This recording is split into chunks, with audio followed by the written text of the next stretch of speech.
Hello friends, जय जगन्नाथ। बर्तमान मुझे घांट तरकारी एक पनीर पकाई घांट तरकारी तैयारी करने को जाऊँगी। आपण भल कर देखि नियंतु। मु आज नूतन स्टाइल रे एक घांट तरकारी करने को जाऊँगी। से सामग्री गुड़िक आपण भल कर देखि नियंतु। मुझे बैगण, फूलकोबी, आलू, बीट, गाजर, छुई, कखारू एवं धुड़ुंग, ये आमर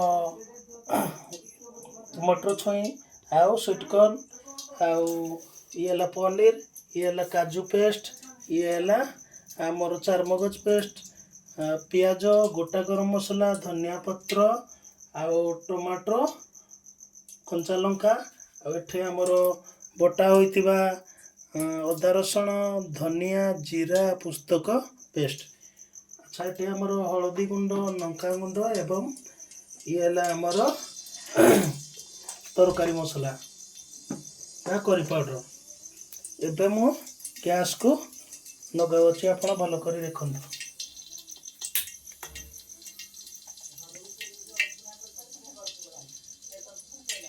गैस को मु वर्तमान लगे तेल को गरम कली। एबे मु पनीर को छाणुछि, आपण भल करी देखि नियंतु।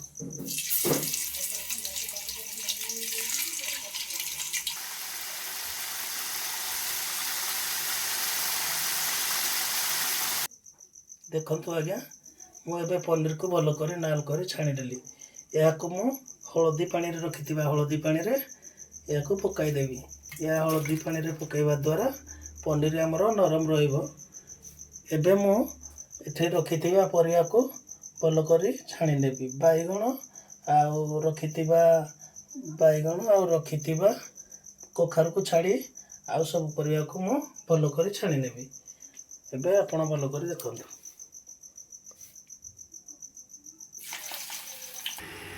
देखो आज्ञा, मुझे परिवा को भल कर छाणी नहीं। एबे केवल कंचा अच्छी कखारू बैगण। देखो आज्ञा, छणा होइतिबा तेलरू किछि तेल बाहर कर नहीं, किछि तेल कड़ाई रे रखिनेली। एबे कड़ाई बसी तेल को मु गरम कर नउछि। तेल गरम हो गला परे मु सेतिरे गोटा गरम मसला पकाई नउछि।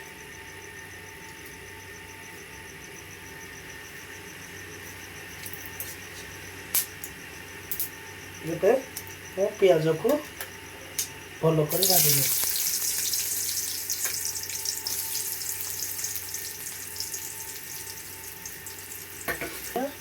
एबे पियाज भल कर भाजी हो गला। एबे एथिरे रखिथिबा कंचा लंका को मु ऐड करछि।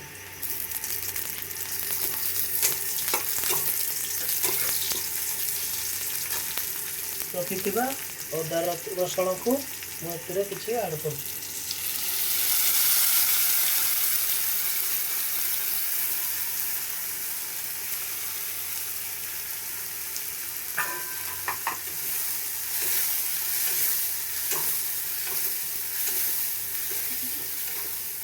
देखो आज्ञा, मैं रखिथिबा लंका गुंड को राग अनुसार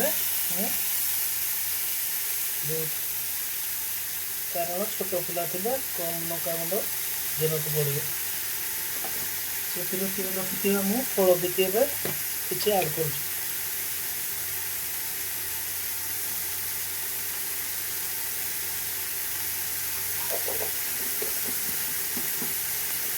रखिथिबा करी पाउडर को मु किछि एथिरे ऐड कर।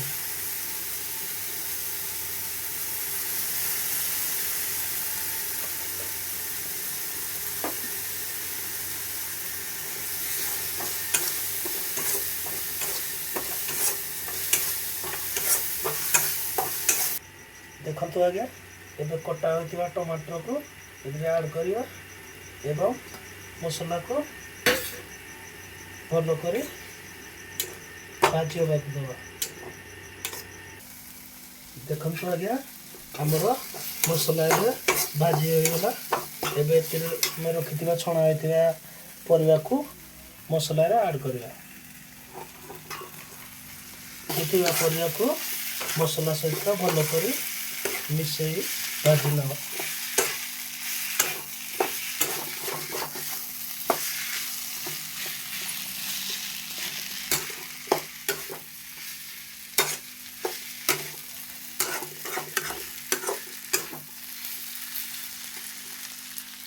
ଏବେ ରଖିଥିବା କଖାରୁ ବାଇଗଣକୁ ତା ସହିତ ପକାଇବା।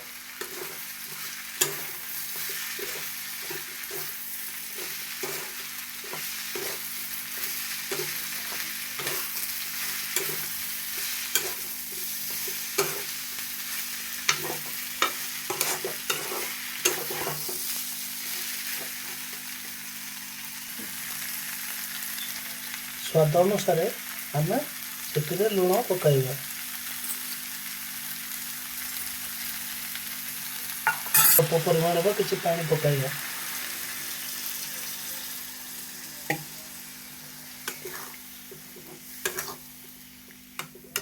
କିଛି ସମୟ ସିଝିବାକୁ ଛାଡ଼ିଦେବା। ଦେଖନ୍ତୁ ଭଲ ହୋଇ ପରିବା ସିଝିଗଲା।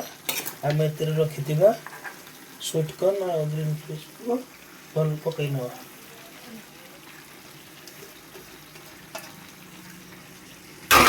ରଖିଥିବା ପନିରକୁ ଆଡ଼୍ କରିବା।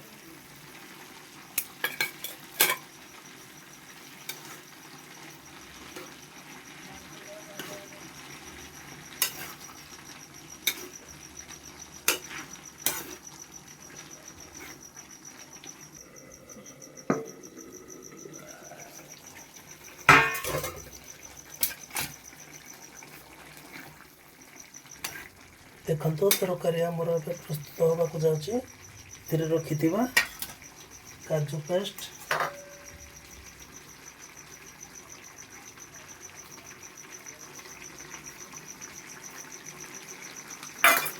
ରଖିଥିବା ପେଷ୍ଟ ଗୁଡ଼ିକୁ ଏଥିରେ ଭଲ କରି ମିଶାଇ ଦେବା।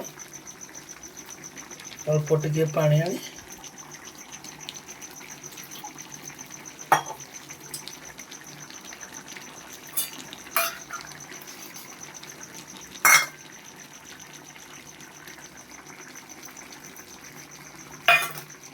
ପେଷ୍ଟ ଗୁଡ଼ିକୁ ତରକାରୀ ସହିତ ଭଲ କରି ମିଶାଇ ନେବା।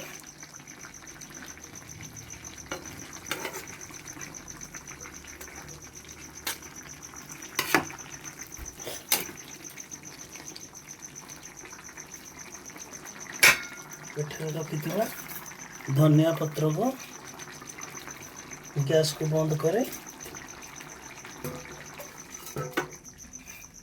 ତରକାରୀ ସହିତ ମିଶାଇ ନେବା।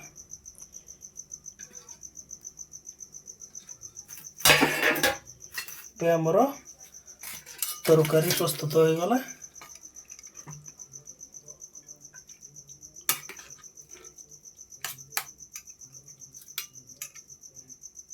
ଆଜି ତ ଗୁରୁବାର, ଏହାକୁ ରୁଟି ସହିତ କିମ୍ବା ଭାତ ସହିତ ଖାଇବା ବହୁତ ଭଲ ଲାଗିବ। ଆପଣ ଭିଡ଼ିଓ ଦେଖନ୍ତୁ ଏବଂ ଆପଣ ଭିଡ଼ିଓ କେମିତି ଲାଗିଲା ଆପଣଙ୍କୁ ଲାଇକ୍, କମେଣ୍ଟ ଏବଂ ସେୟାର କରନ୍ତୁ। ଧନ୍ୟବାଦ, ନମସ୍କାର।